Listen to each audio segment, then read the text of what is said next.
Did you know that the first motorcycle helmets were made of leather? In the early 1900s, riders wore leather caps believing they provided enough protection. However, the effectiveness was minimal. As motorcycle accidents rose, so did the demand for better protective gear. True or false? The first crash test dummies were designed specifically for motorcycle safety. This is true.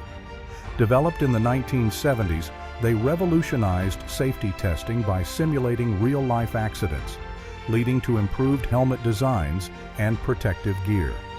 Did you know that the concept of wearing protective gear, like jackets and gloves, dates back to the 1930s?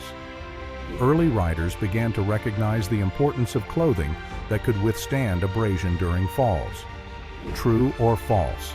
Modern motorcycle suits are made from natural materials. False. Today's gear utilizes advanced materials such as Kevlar and Cordura, offering superior abrasion resistance and protection. The journey of motorcycle safety gear has come a long way, from basic leather caps to high-tech armor that can save lives.